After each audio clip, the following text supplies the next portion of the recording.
Hello ඉතින් කොහොමද මේ වීඩියෝ එක මම ගේන්න හිටපු එකක් නෙමෙයි ඒ වුණාට මට මේක ගේන්න ඕන වුණා මොකද මේ ඉන්නේ මගේ මල්ලි එයාගේ වයිෆ්ගේ බර්ත්ඩේ එකට එයා දීපු සර්ප්‍රයිස් එක තමයි මේ. ඉතින් එයාලගේ එන්ගේජ්මන්ට් එක තිබ්බ මට ඒ වෙනුවෙන් වීඩියෝ එකක් ගේන්නත් බැරි වුණා. ඒ නිසා මට අනිවාර්යයෙන්ම මේ වීඩියෝ එක ගේන්න ඕන වුණා.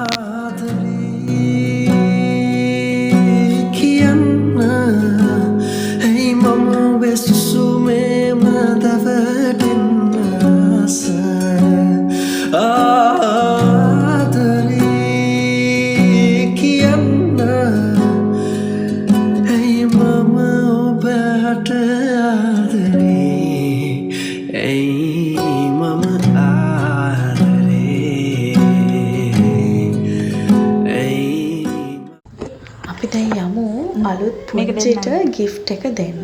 මෙයා හරි මාසයි ඒ වැඩේට. ඉතින් මම එයාට බාර දුන්නා ඒක කරන්න. අමින්ද දෙන්න. දෙන්න. කො දෙන්න? Thank you. උම්මගෙන් දෙන්න.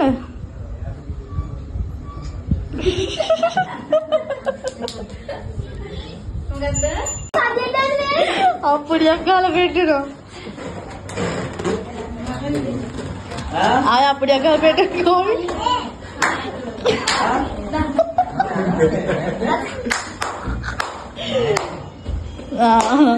අයියාගේ සපෝට් එකට මාල්කල ඉතෝ. මේක වෙන්නවද අම්මා?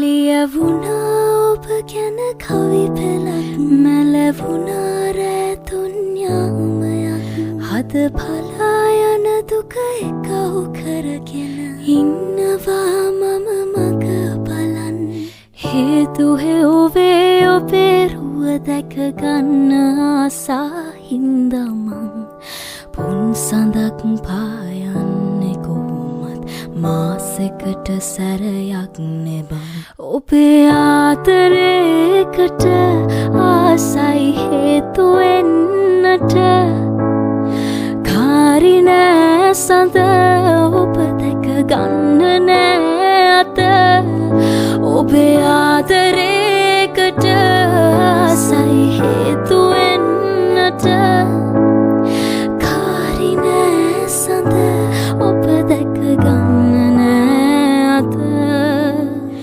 තාරුකාඑලි ඇවිරිලා නැති පාලු අම්බරේ පායනාතුරු පලා ඉන්නම් කන්ද පාමුලේ වලාකුල් මැකිලා කවදා යයිද ආකායේ ලිප්ස්ටික් ගන්න ලිප්ස්ටික්